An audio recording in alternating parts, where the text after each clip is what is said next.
Welcome back to Pinktoolgirl. Today we're giving you 10 steps that you can do to install an inexpensive backsplash in your kitchen.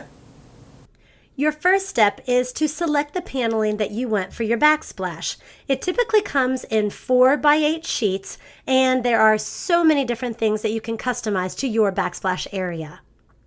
Step 2 is how to measure and mark your paneling so that you can cut out your outlets where they are on your wall. Now, if you've read anything about what I do, I don't measure very well. So I asked Andy to do a video for you to explain exactly how he did this part so that your backsplash looks great. So we have the panels laid in place, nothing's glued in place yet. I have to cut around all the outlets. And the question is, where are they? I've got some buried behind. This one I've actually marked out because I could reach it. I could see it right here, so I was able to measure based on where it is, but there's one hidden here. So what I came up with is, here's my outlet. I laid a piece of masking tape down, and then I used a square, and I just ran the square right so the tip is at the edge of the outlet. And then I came to the bottom of the masking tape and I marked it right here. And then I went to the other side of the outlet and I mark it on the masking tape. The last thing I want to do is, how far up do I need to go? So I use the same square, and I want to be about right in the middle of this hole. So that is about 6 in, I don't know if I put it in the right way, 6 1/4. Okay, so I write that number, 6 1/4, right here on the tape. Now I have everything I need to cut the hole, to line the hole up. Step 3 is figuring how to cut your paneling. We included a fast-forwarded video because nobody likes to watch paint dry, but if you use a large drill bit and you drill in 4 holes at either side of the corners of your outlet, and then use a jigsaw, stick the blade down into one of those holes, and then cut along the lines that you drew. That should give you the perfect area to get your outlet cut out of your paneling.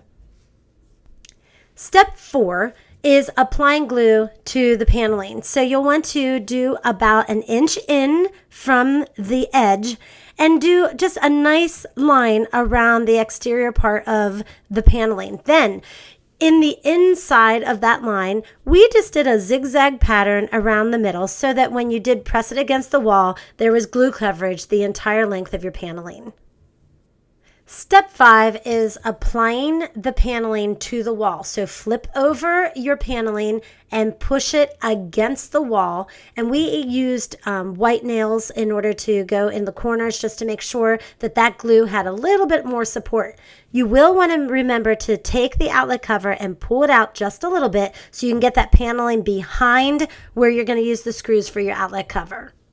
Step 6 is where you're going to address using joint compound to join the seams together. So you want to take a putty knife and joint compound and just press it into the crack, and you want to build it out a little bit. Now, don't use too much, just use enough to make that seam so that we can sand it down in step 7.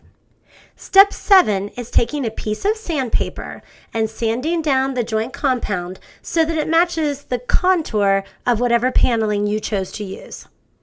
Step 8 is applying caulking to the bottom section of your paneling. So you want to make sure that you put the caulking gun right there at the bottom edge, and Andy even used a piece of frog tape in order to make sure that it was a nice clean line. And you want to make sure that caulking goes back behind the paneling and bring it out all the way so that it's flush at the bottom. Step 9, you're going to customize this to your taste. The first thing though you want to do is paint over the joint compound. Use a white color if you have a white background, or whatever color is going to match your paneling to begin with. Then after you've painted over the joint compound, then you can use your customized color. For us, we used a metallic silver. For you, it can be whatever you want your jewelry of your backsplash to look like. Yay! You've arrived at step 10. So now we get to apply a clear coat of polyurethane on it. So this is, once all the paint is dried, you want to apply a thin coat of clear polyurethane over your entire paneling. This way it protects it from any water or grease that might splash on your paneling. Again, this isn't glass, it isn't ceramic or anything that's like meant to be around the water. So that's why you want to take this extra step just to protect your area and the work that you've completed. Thanks for hanging out with us here on Pinktoolgirl.com. We hope that these 10 steps help you get the backsplash that you want for your kitchen. I believe that a kitchen should have jewelry, and a backsplash is the perfect way. If there are other future projects that you would like to see us do, let us know and join our community, Pinktoolgirl.com, and subscribe so that you can see the different projects that we're doing on the weekly basis. Thank you very much for your support and for your comments. We love them, and we look forward to hearing from you.